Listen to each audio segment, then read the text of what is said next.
All right, welcome back to the Homeschool Dad Podcast. Today's episode, we're going to be talking to Joey Chamberlain, who is a homeschool dad of 3 young ladies, a CEO of a very successful business, and an appreciator of dad jokes. Let's get into it.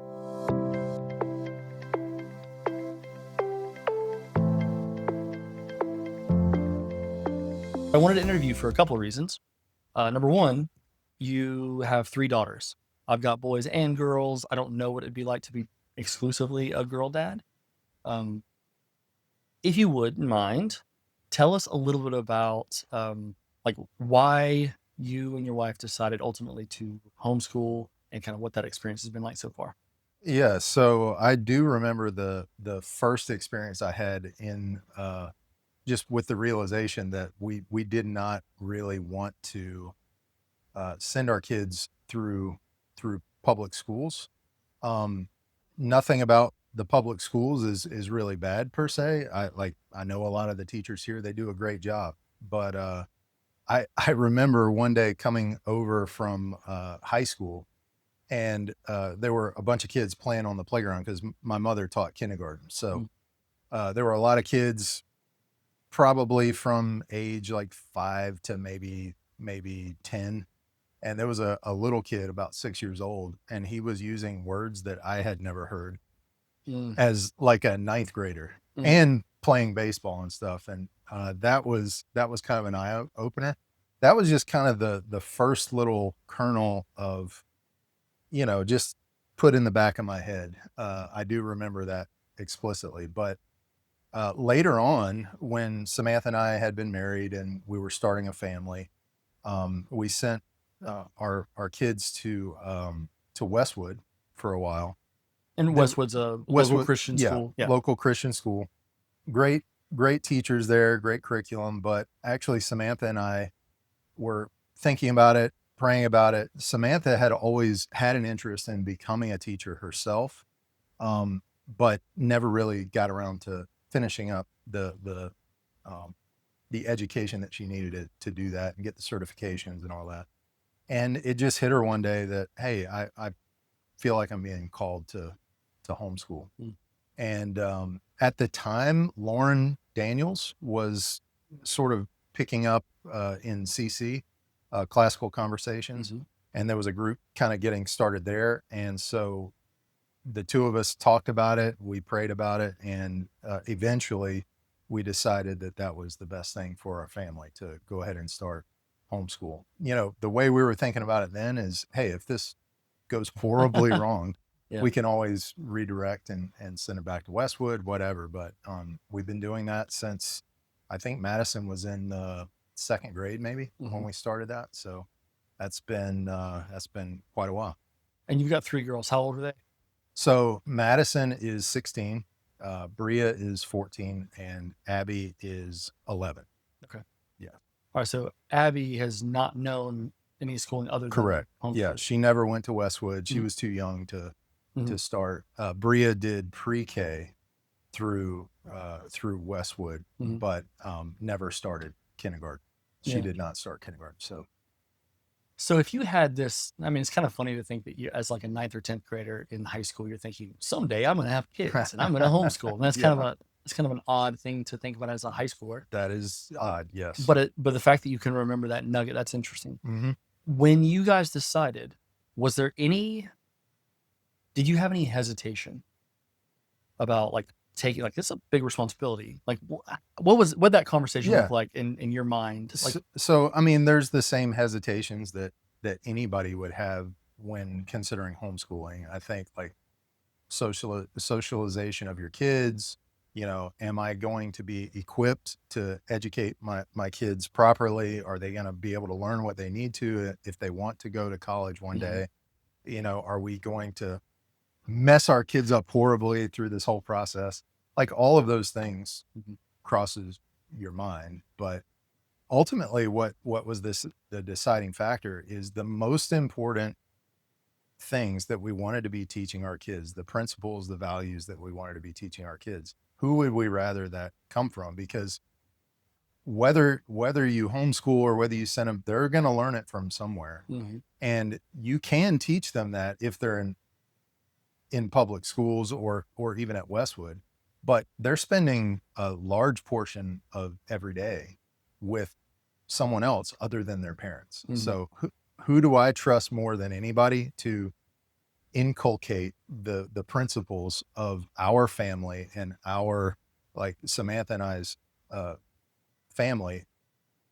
Like, who would that be other than Samantha and myself? So, and we started over time, we started to realize, because you always are concerned, like, am I teaching them what they need? Are they going to be prepared for college or career or whatever? Mm-hmm. And I pretty quickly realized, because I own a business and I've done lots of interviews and things like this. Right. I'm like, oh, they'll be just fine. You're seeing the workforce. Yes. Yeah. So, like, the things that I value, and I started to think about it from the perspective of a businessman too. The things that I value in my employees are not like the level of education that they got. Mm-hmm. It's not, it's what do you have integrity? Mm-hmm. Like, these are things that are hard to teach, right? I can't teach that really. The Mm-hmm. soft skills required to do a job well. Do you have grit? You can't teach it to an employee. Right. But you can teach it to your kids. Yes. Yeah. Yes. I mean, these are things that you're taught over a 10-year period, Right. not a 3-month onboarding period for an employee. Right. Like, those soft skills, like, they're just harder to teach than the hard skills of, Mm-hmm. like, how to operate this machine. Right. How to ring up a customer at the register. Like, Right. you can teach that in a few days. Right. It's a lot harder to, like, if somebody lacks integrity and they haven't learned it by now, it's probably not going to happen, or it will take years to get them to the level that we need. Plus, our employees are around money. They're around people's medication. I need them to be trustworthy. Right. You know, the other thing is like grit and problem solving ability. One of the, I think, things that I'm seeing a deficit in these days is a lack of problem solving ability. And what I loved about classical conversations and a lot of the homeschool curriculum is they teach you how to think, not what to think. And that was a big shift for us too, is, wow, I really like that, because if I give you a bunch of information, you can work through it and figure it out. Mm-hmm. It's a skill that you can learn, Mm-hmm. but like, learning how to think, that's harder to do. And it's much easier to do young, Right. and teach them those skills because then you can learn anything at that point. I definitely agree with that. Sometimes we say, like, teach your kids how to read, because once they can read, they can literally teach themselves anything. That's right. You know, but there's also a higher level of thinking and problem solving that isn't being taught, that I distinctly remember being taught through school. And was that what you learned that in school, not from your parents? Well, from my parents as well, but also in school, I remember having problem solving sort of exercises to work through things. So no matter what it is, you know, you try different things. That what I'm finding nowadays is many people will, when they encounter a problem, they just go to their supervisor. How do I fix this thing? Right. Instead of taking the time to try to sort it out. And you really, it's like any skill, you have to do it, you know, and the more that you work out the connections on your own, the easier it becomes over time. Right. So let's dig into a little bit. You said that you started thinking about your homeschooling as a business owner, and you are the CEO. So, like, you are an operations, you are a systems thinking guy. Yeah. You've been homeschooling for quite a few years now. You and your wife have probably using grit, solved some problems that were probably felt big at some point. Yeah. What are some of the systems that you think, so let's say there's somebody watching this or listening to this that is just now considering homeschooling, or maybe they've been homeschooling for a year, and they're just like, this is hard, because it is hard. Mm-hmm. What are some systems, if any, that you've identified over the years that have been helpful in staying the course and actually getting through those hard times? As far as From homeschooling? yeah, specifically in homes, like sticking with it. Probably my wife would be a better one to answer that, but let me think if there's anything that, I mean, I think that she does a great job scheduling, like planning the day. Mhm. I do think planning the day, and that sounds basic, but I mean, just putting it on a calendar and laying out your day is a big help, Mhm. because you also never know what your kids might struggle with. Mhm. And one of the beautiful things of homeschooling is you can take from one portion of the day and spend more time doing, like, you have that flexibility. Customization. Yeah. Yeah. I don't know that you should get so rigid in that scheduling, but try to plan out a day. Like, hey, we're going to tackle this in the morning, this in the afternoon, that. And if this goes really well, Mhm. you've got more time to spend on math, if that's the Mhm. thing that's giving them trouble. Mhm. And so there is a lot more flexibility in homeschooling. Plus, with 40 kids in a classroom Yeah. versus 3, it's like, I know what the deficiencies and what the needs are, and Mhm. what they're really good at and what their passion is. Mhm. And then as they get older, like in high school years, you can really focus on the things that they're passionate about. Mhm. You don't have to spend time doing all of the regular stuff that Right. in a public school system you would have to cover everything, right? Under Yeah. the sun. And so much of that feels like such time wastes, Right. you know? It's I- like there's a system yeah. built to educate a bunch of kids to a certain level, Right. and they're like building in the inefficiencies into the Yeah. system. Like, okay, we're gonna have to do some paperwork, just do some worksheets. Like, Yeah. oh, you're busy? Are you done? Take a nap. While the other kids, But in homeschooling, you can customize it. You can like be efficient, Yes. and then you have all this time. Wish you could start working on soft skills, because your wife probably doesn't have on the schedule. Teach the girls, grit today. But No. that's done the rest of the day. It's done in sports. So I'll give you a great example of how we're teaching grit. So all 3 girls are running track, right? Well, cross country and track. Okay. And so, I mean, the seasons are long. There's struggles, there's injuries, there's, illnesses that happen, and you got to push through a lot of that. So my middle child, Bria, she right now is considering whether or not she wants to do cross country. We encouraged her to do cross country, even though she doesn't necessarily like it. It's not about removing all of the discomforts from your children's lives. It, like, get them to lean into those, right? And press through some of those, because she wants to run track. She just wasn't sure if she wanted to run cross country. We tried to help her understand the conditioning that goes on in cross country will help you in the track season. And so, and the coach was willing to design a training regimen around that goal, right? So, like, run cross country, have fun with it. It takes all the pressure off, because this isn't really the thing I'm focused on, but I know that my fitness is important for this next season. And it's a great thing. Like, you got to do all kinds of things you don't want to do.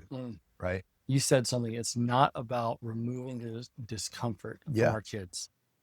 That's one of those things where it's like, you say it and you almost like it's like a throwaway statement. Yeah. But man alive, how many people do I know that live to remove discomfort from their kids? Right. Talk to me a little bit more about that. Obviously, that's not where I thought we were going to go, but tell me how else you think about removing or not removing discomfort from your kids. I think in your faith, in life, in your business, in everything, I have a philosophy that comfort is actually the enemy of progress. Comfort is the enemy of progress. Okay. Yes. So much innovation. How does innovation usually start? Does it start from a position of comfort? Like, you're super comfortable, things are going well. No, So there's a you pain innovate. point. There's something you got to There's fix. something painful that you're Yeah. having to deal with.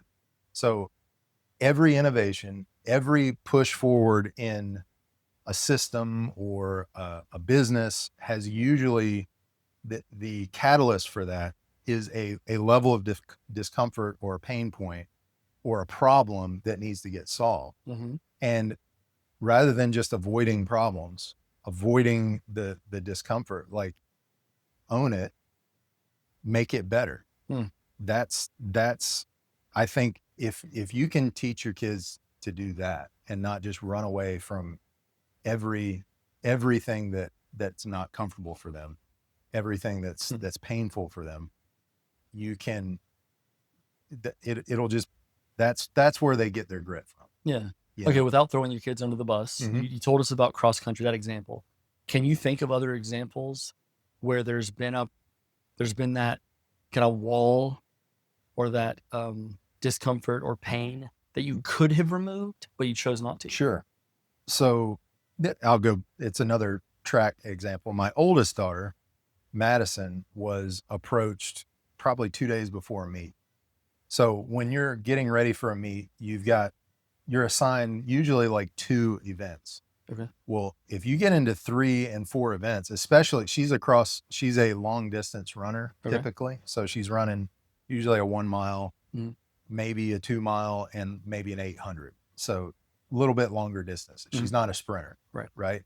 So long distance runners, you're running a 2 mile, like you're running maybe 1 more event and you're spent. You're gassed, right? It's just not, it's not possible to go much beyond that. Well, one of her teammates, for whatever reason, had to drop out of a particular race. Okay. I think it was maybe a 1 mile. So like 2 days before a meet, she's told, hey, I need you to run the 1 mile as well. Okay. So she's having to run the 1 mile, the 2 mile, and the 800. Now, the conversation went something like, I don't know that I can do that. And this is at home? Yes. Okay. This is at home. Coach has asked me to do this. He said, you don't have to do it. I'm asking you, if I put you in this, would you do it? Yeah.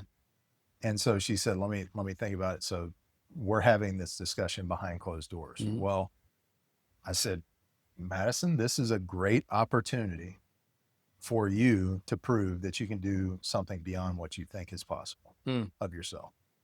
And so she ended up running the race. She didn't run great in all 3 races, but that wasn't the exercise. Yeah. Like she could have said no. Exactly. And you could have said no, just tell coach no. So I could care less like how you run this. I know this is going to be hard and difficult. Like I was super proud of her for attempting it and doing it and picking up her team and doing the hard things, not just for her sake, but also for her team's sake. So that was a moment that, Madison could definitely step into and show some additional grit. Can you think of any other examples, maybe with the youngest, some scenario where, and if you can't think of one, that's fine. But so Abby is more relational. She's the extrovert of the bunch. Okay. Right. Samantha, I know everybody thinks I'm an extrovert. I'm not. I'm an introvert by nature. Okay. But so my oldest 2 are pretty introverted. Abby is not. Okay. She is an extrovert. Yeah. And so like relationships are really important to her. Like she wants to be in the middle of things. Okay. So I see where there have been some friends who have been less than kind to her. Okay. And for whatever reason, they're kids, right? Yeah. We're all figuring it out, right? I'm mean to some people now. So, I mean, it was like, I didn't get my coffee this morning, whatever it is. So anyway, somebody was unkind, and Abby has never shied away from going back to the relationship because that's really important to her, right? Okay. It would be easy to say, you hurt me. I'm just going to shut you off. Right. And that's going to be it. But to me, that is very similar to Madison pressing through Yeah. in a physical sort of way in track. Abby has been really good about not letting certain things ruffle her and staying in. So in that scenario, or so as a dad, Mm-hmm. has she come to you and said, "Hey, Dad, Daddy, whatever she calls it, Papa Bear, Yeah. you know, Susie hurt me, hurt my feelings. I want to like hit her in the face. No, she's never said anything like that, but she has So I don't want to be come friends with anymore." she's come no, she's never said that, but she's come crying like, this, she was really mean to me. I don't know why. Like, Mhm.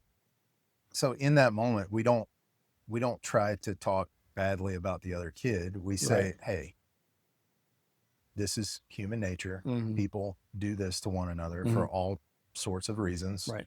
This is part of the deal. Like, it doesn't mean you need to throw that friendship away, Right. but that you try to affirm, Mhm. like, that was wrong. They shouldn't have done that. And I know it hurts, but you try to talk them through Right. This how person's to deal with valuable it. to you. Yeah, Don't exactly. give up on them. And Right. we've even tried to coach her on how to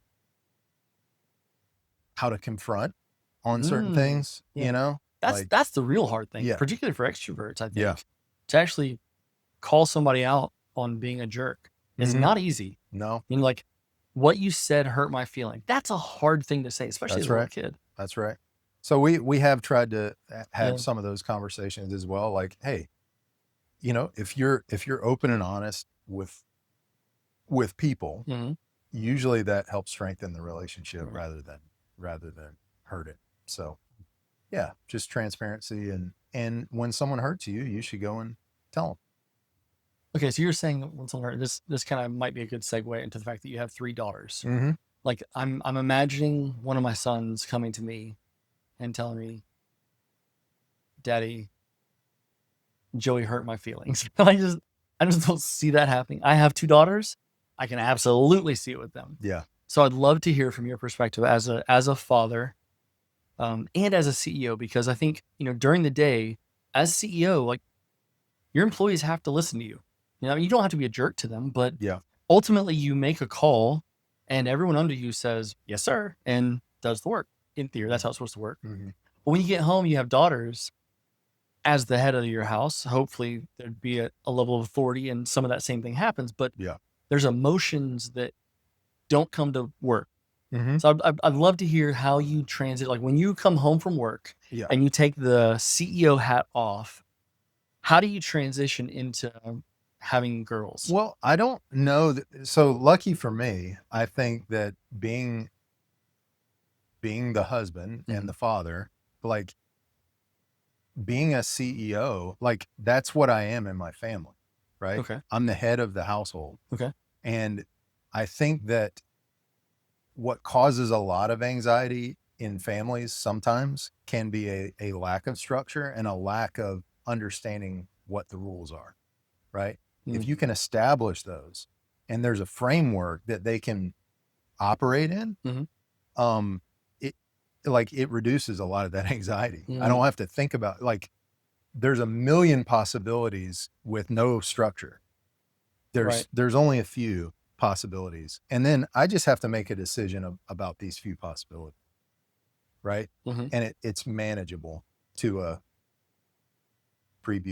pubescent child, right? Right. Right. And so, but when you just let them do whatever, I think it does cause a lot of anxiety. Mm. So when I come home, Mhm. being firm and being structured, right, and them understanding the rules, Mhm. I think helps them a lot Mhm.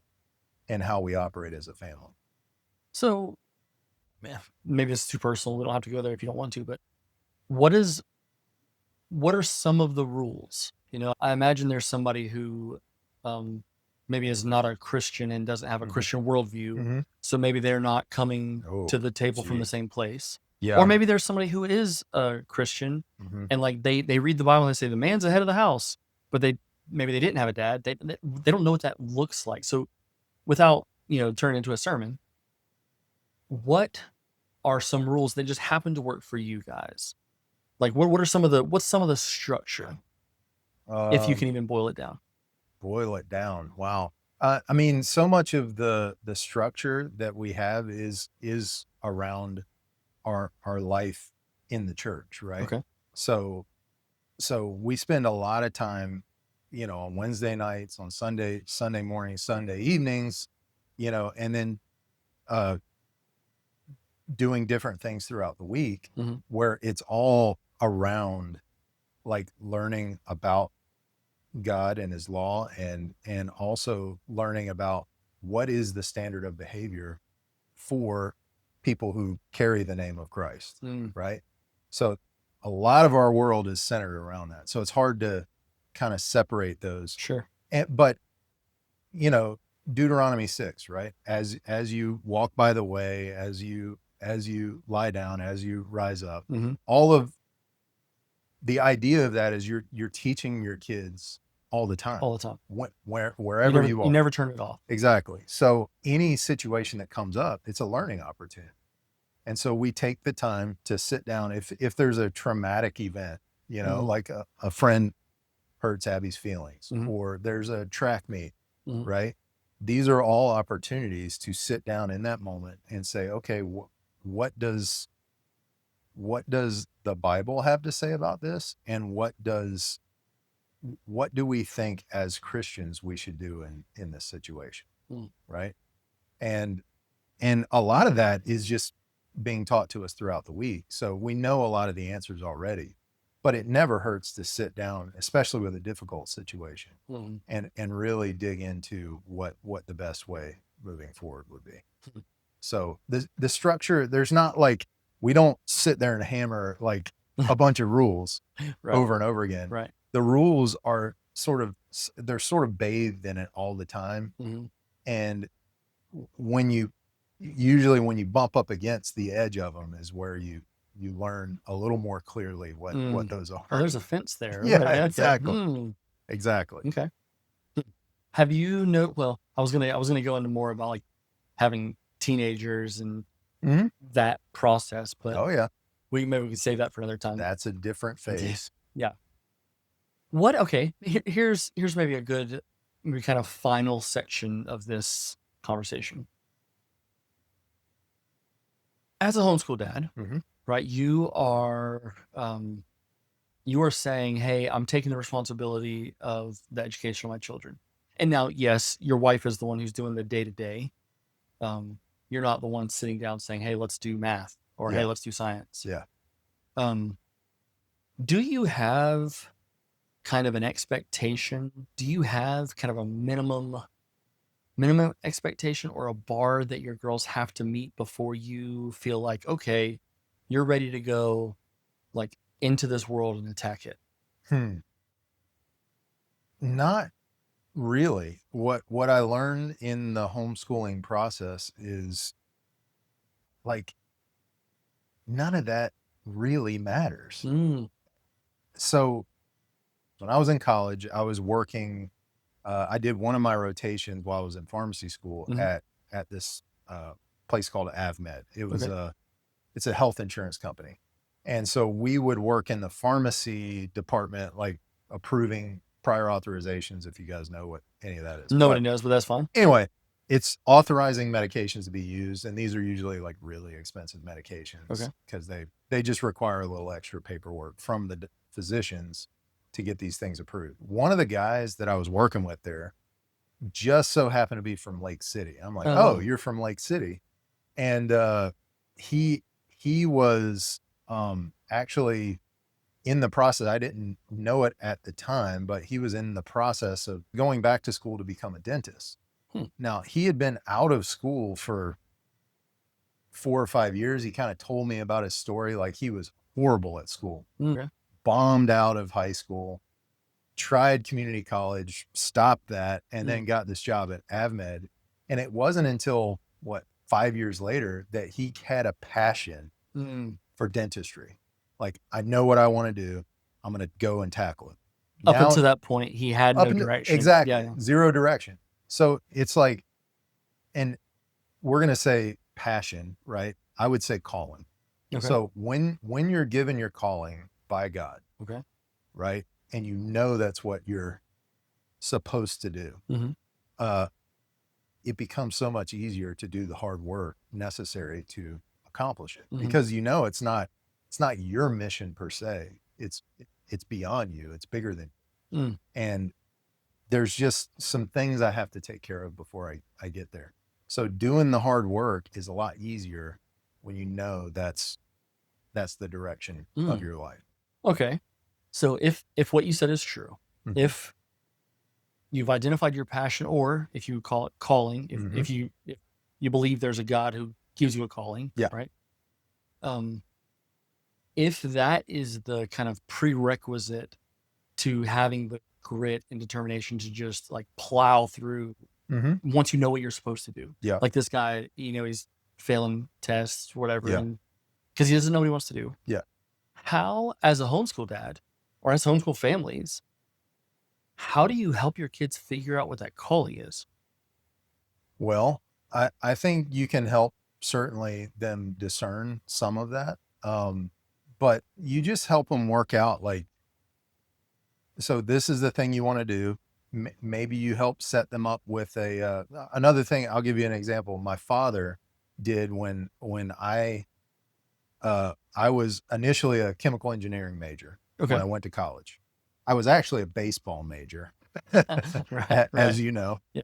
So I was playing baseball, and chemical engineering everything was all about. That was my minor. That was your calling at that my time, minor, or your right? passion, yeah. And so I was doing the baseball thing, doing chemical engineering, and it hit me like a ton of bricks one day. Like, I don't know any chemical engineers in Live Oak. There's no, like, where am I going to use that? And so things sort of progressed, and then I heard some guys in one of my chemistry labs talking about pharmacy, and my true story, my first reaction is, you have to go to school for that? So Any dumb I didn't know. Yeah. I wasn't a pharmacist. So, and so I said, Dad, I'm like, wow, I can take that anywhere. There's a pharmacy in every town. Yeah. So that was kind of something I looked into. It was like 40 hours a week. You don't have to work crazy hours, not like being a physician, working 80 hours through residency and stuff. So it kind of checked all the boxes for me. It wasn't like this calling that I had. The clouds didn't part. Exactly. Yeah. It was just something. I knew I wanted a family. I knew I wanted to be back in Live Oak, and this was what was going to allow me to do it. Okay. I've discovered many callings since then. Okay. Through my work. But the big thing that happened during that is when my father learned I wanted to go into pharmacy, he reached out to an old friend of his, Jeff Scott. And during one of my breaks, I came home, and Dad had set it up where I could go and shadow up at Cheek and Scott for a day, And so Jeff showed me around, and I was like, yeah, this seems pretty cool. Yeah. So this is kind of the route that I want to go. So as far as my kids go, if they have something that they think they want to do as a career, as a vocation, then actually what I would hope we can do is use some of the relationships I have in the community and say, hey, would you mind if Bria went and shadowed for whatever the job is? Right. So what I'm hearing you say is exposure. So yeah, you have to expose them to things. If they seem interested in something, well, exactly. Hey, let's go see it. See if you like it after you've shadowed. Yeah. And that's much more effective, I think, to me, than trying to learn about it in a book. Do you think it's reasonable to expect our kids to have identified their calling before leaving our house? No. No? Okay. Which is another reason, like, listen, education is important. I think they should get a relatively broad education. But again, like, if there is a clear direction that they have, the flexibility that homeschool allows is, hey, we can go ahead and start doing some of these experiences. Right. We can send them to, let's say, a community college while they're in high school. Mhm. They can knock out if it is a degree that they're pursuing. If they require a piece of paper, Exactly. we can help you get that paper faster. They can get it faster. They can get it cheaper. And so we can save them a lot of time, effort, money going through the process and just applying some of the hopefully wisdom that we have currently. We can do some practical things that'll help. What we just sent Madison, and this wasn't somebody in the community, but my cousin is a urologic surgeon up in South Carolina. Okay. And so we told them that Madison was considering nursing. Okay. And so we said, that's great. We had a chat. We were visiting them up there for a few days. They said, we'll set it up where she can come and shadow Oh, wow. the nursing department. Now, none of the hospitals in our area will allow under the age of 18 any shadowing experience. Okay. But we had it in up there Yeah, in South Carolina. So she went up there. She got to know the, I think she was probably in her 60s, the nursing coordinator at this hospital and in this specialty, urologic specialty department. And so she got to see several surgeries. Wow.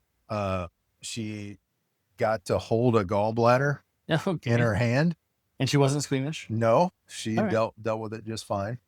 And it sort of affirmed some of the, you know, the things that she believes her life is headed. That's awesome exposure. Like, so what I heard you say was, you know, if your kid thinks they're interested in this, if you have access to people, whether it's relationships, whether it's family members, expose them to it, because how great would that be at 16? Say, you know what?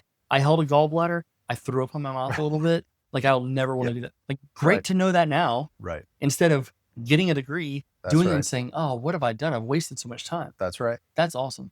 And then I think you also kind of, it's another little throwaway statement, but you said a broad education is important. To me, all I'm hearing is exposure again. If you take a literature class and the kid's like, I hate literature. Well, how do you know? You've never done it. Like, read some books. And all of a sudden, like, I love literature. That's right. And they were getting exposed to it because it was a required class in a general education degree or whatever. That's right. So you need some exposure to it. But I remember being frustrated myself going through college. Like, why am I taking all of these classes? Right. I know I'm clearly gifted in the sciences. Like, not Take not these in books of words away. Exactly. From it. Like, creative writing just seems like chaos to me. So, like, clearly that was going to be the direction. Right. So I didn't understand. Like, I think there is probably a better way to structure it. And if we can help do that while they're at home, get some of the basic stuff out of the way, like sending them to North Florida College, getting their broad or a education, community college near wherever they live. getting their AA or a good chunk of their AA done before they even leave the house. That's done. And then they can get to the business of working on their calling after that. So if a kid hasn't identified their calling and you have, as a dad, taken on the responsibility of exposing them to multiple options that seem like they fit their aptitude or feel like they might be a good fit for this, if they are ready to, you know, quote unquote, graduate and they haven't identified their calling, what would you recommend? I know you haven't had any kids leave the house yet, so this may be unfair to even ask you this. But what do you think is the thing as a father? Like, what do you do? So great question. I know exactly what I would suggest them. Get a job. Like, you need to work somewhere. Right. So I can provide you maybe some, and I would say, if you don't quite know where you want to go, I would also say, think about the type of business. Like, one thing I'm real proud about our business is that we've built a business based on Christian values. Okay. So love God, love your neighbor. Like, those are the main principles that we operate within our business.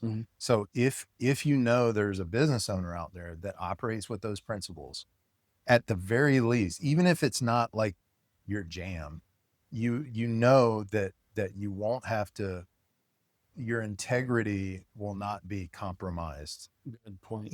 in that job experience.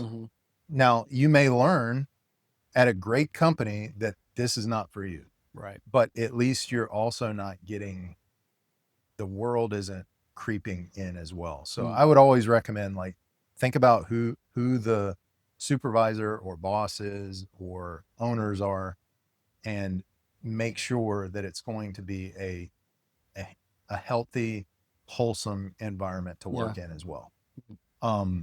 So that's I wonder if that another thing. applies, because obviously we're from a small town, and the fact that we know the business owners of Yeah. most of the businesses. Yeah.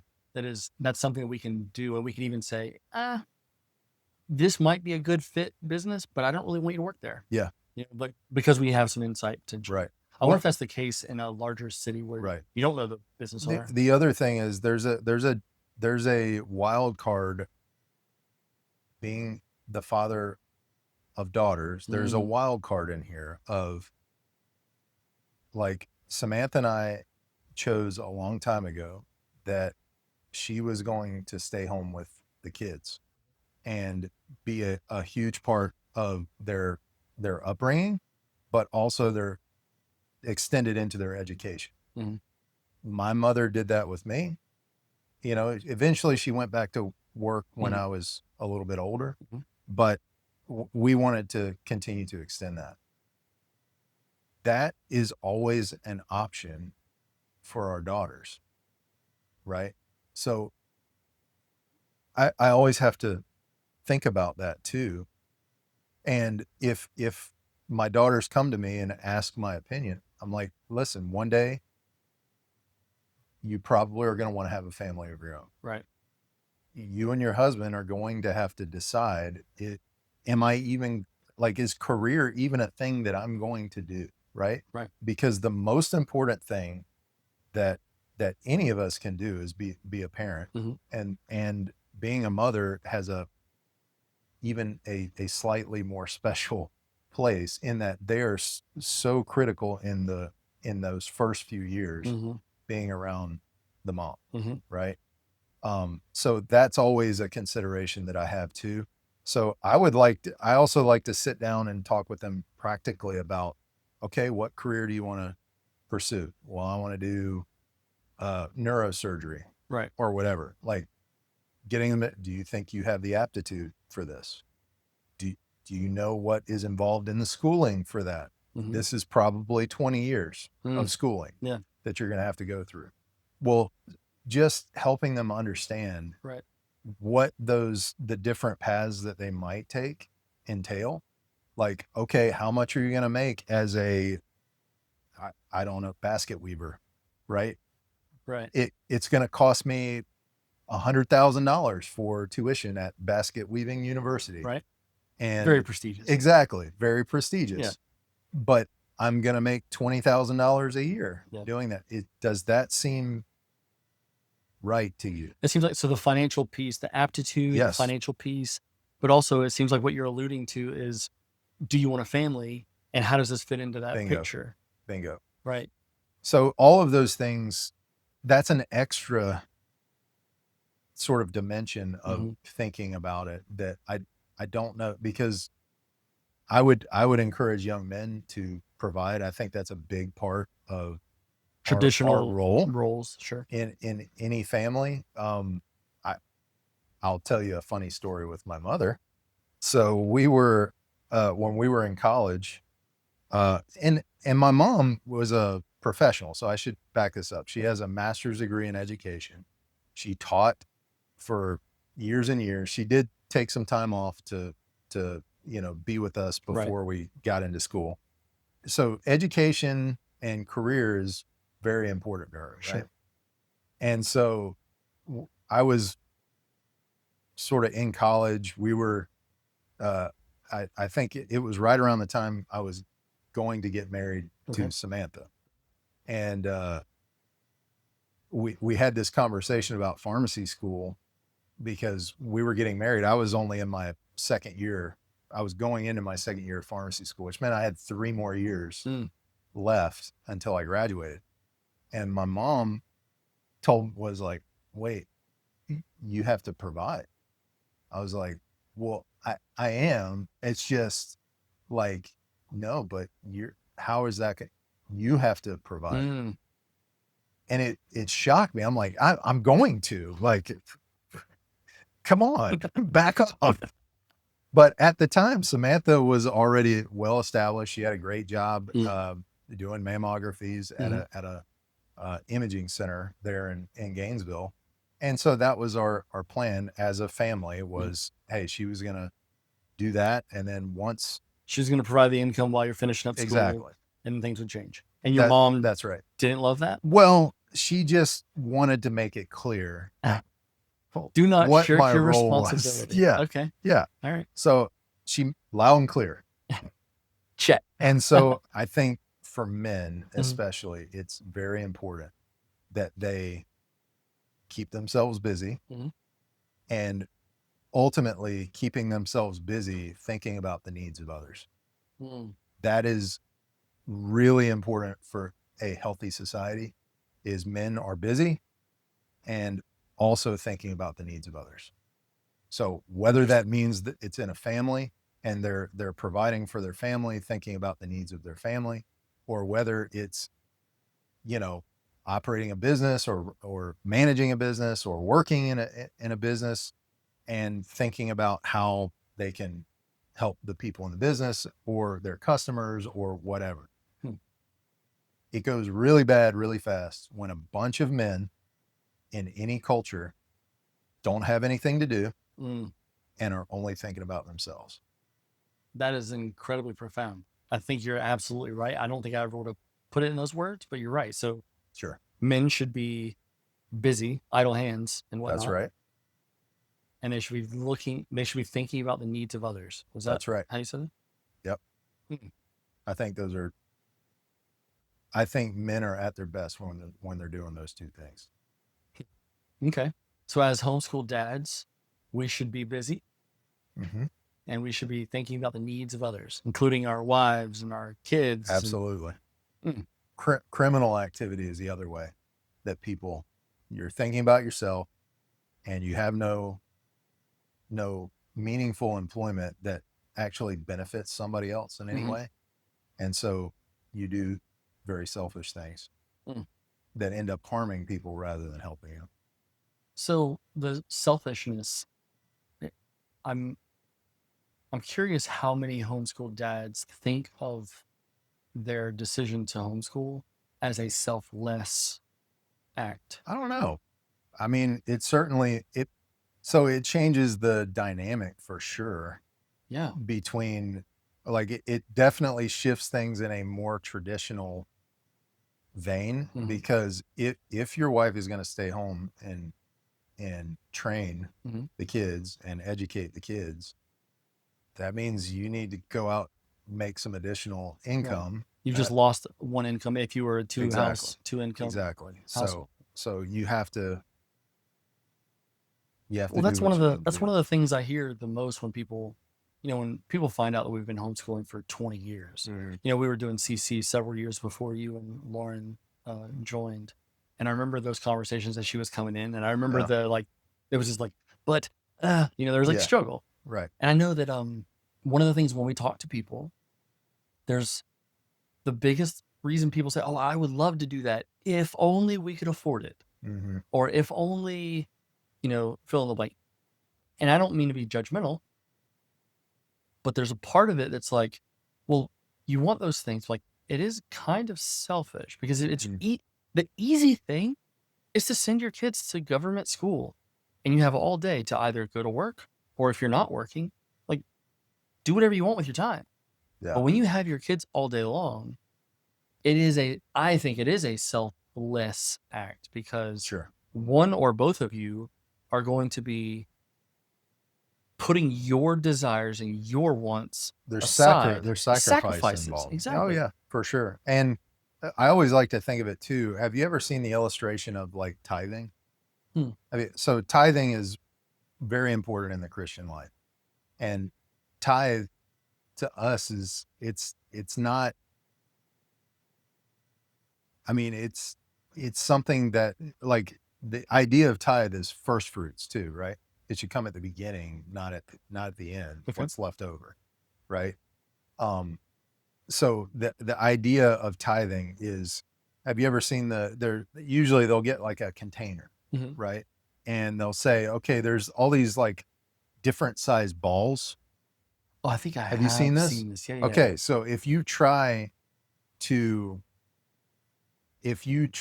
like, and one So of like one big of the balls, balls, medium balls, and small balls. Yeah. one of the balls is 10% of your income, right? Mhm. So it's a big ball, Mhm. right? If you like just try to say, well, I'll tithe at the I'll end of the save month. that at I'll the end. tithe at the end of the month if I can swing it, Mhm. and you've got this container, right? And you put all the The little stuff. little stuff in and everything else, even some big stuff, Mhm. like mortgage and whatever. You put it all in there, and then you're like, okay, here's my tithe, and it doesn't fit, Mhm. right? But if you put it in the beginning, and then you pile everything else in there, and then you put the small stuff, Everything ends it up all fitting. Yeah. fills in, and it's like, because you prioritized the tithe. The order matters. Yes. Yeah. So if you prioritize homeschooling, Mm. think of that as like the big thing, right? Right. You stick it in there first, and then all the other stuff falls in around it. Yeah. You'll end up sacrificing the The 20 extra, little the extra things. car, the Yeah, boat in the yard, 20 the little things vacation will rental. get sacrificed, and you won't even think about it at the end of Right. the month. And so that's what we started doing. We just have it on automatic, right? Mhm. For our tithe. Oh, right? right. We just have that on automatic. It comes out at the beginning of every month, and if we don't have money at the end of the month, we figure out what Deal with else it. we can cut. Eat bologna sandwiches. Exactly. Black beans and rice. That's right. Okay. So in this episode, we have learned about being a CEO at home, a little bit of that, and having structure. Learned a little bit about what it means to raise daughters being different than sons, in that there is this extra, They are potentially different than extra layer. sons. Yes. Yes. I don't know if you guys know that. Yeah. Yeah. I guess I They're could go, I different. could go a bunch of different ways. But, Oh, you know what else is different about what's that? daughters? There is, what I can only describe as a drain Wookiee that what? develops. Oh, You've never experienced these? I know what you're talking about. Okay.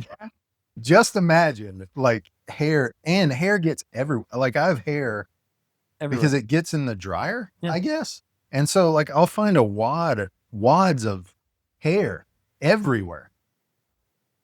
So that doesn't happen with boys either. All right. Well, Joey, thank you so much for this conversation. In this conversation from memory, we learned several things. Talked about the importance of grit and integrity and teaching soft skills, not just the hard skills.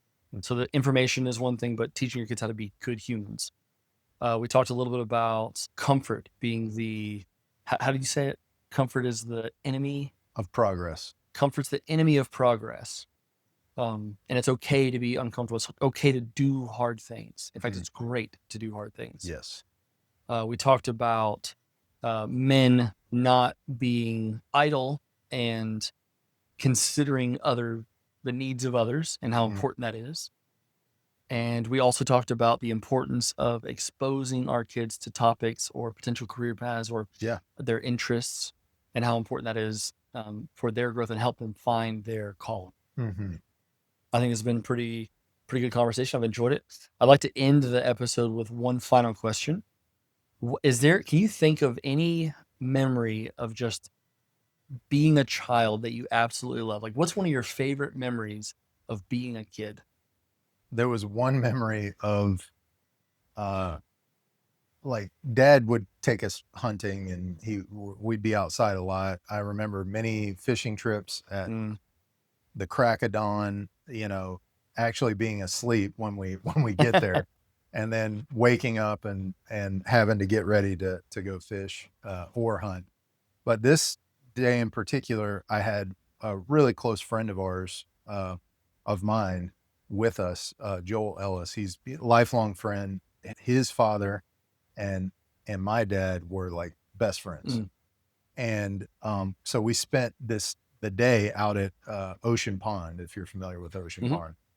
And what we were trying to do is we were really getting into like fly fishing Okay. for a while. And so Dad wanted to take us out wading. So we were in, chest deep water with our fly rods, and we were fly fishing. And it was just a really fun day on the water. But I'll never forget one of the experiences we had out there was there was an alligator that came by. And if you've ever seen an alligator with its mouth open like that, sort of slowly swimming by, and I'll probably call my dad out on this, but anyway, we were like, well, that doesn't look like a happy alligator. Should we maybe get out of here? And he's like, yeah, it's more afraid of you than you are of it. And, Sure. it's just sunning is all it's doing.